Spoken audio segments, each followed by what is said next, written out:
Za mestom, kde láme sa hrádza, stál starý dom a suchá brána. V ňom žila panna bledá s ťadým, čo nerozprávala s hocikým.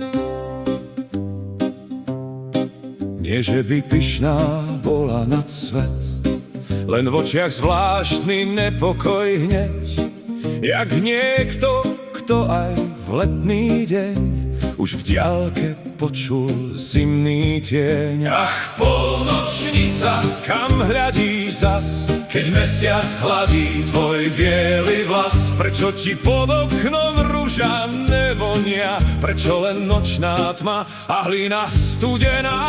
Ach, polnočnica, čo skrývaš v snoch, že zhasne svieca, keď vojdeš v noc? Kto ťa raz stretol pri bráne stáť, ten nechcel už nikdy sám ísť spať.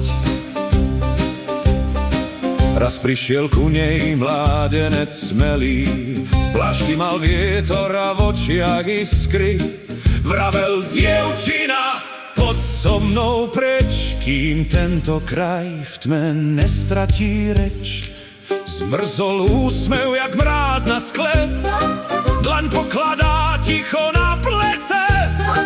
Ja nemám cesty, čo vedú v deň, mňa drží tento dom a jeho starý tieň. Ach, polnočnica, kam hľadíš zas, keď mesiac hladí tvoj biely vlas? Prečo ti pod oknom ruža nevonia, len nočná tma a hlina studená? Ach, čierna nevesta, čo skrývaš v snoch, že zhasne svieca, keď vojdeš v noc?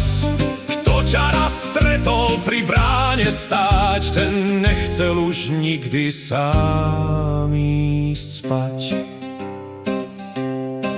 Na tretí večer sa mládenec vráti, smiech už v ňom nie je len tichý, chladný. Našiel ju stáť tam, kde stála prú, a pod jej nohami len niečo čierne ako krv. Keď z dediny ráno prišli k ním, našli len plášť a posledný dym. Dom tam stal ďalej, jeho brána tiež, no nikto sa už neodváži prekročiť prach jej mriež. Aj starý krčmár pri víne vraví, že nie každý dom je domom pravým. Niekde vraj láska neumrie celá, len ostane stáť ako kliatba nekonečná. Tak poď, brat môj, a nehľaď von, kým nezaznie polnočný zvon, bo ktorá začul jej tichý hlas, ten v každej polnoci hľadá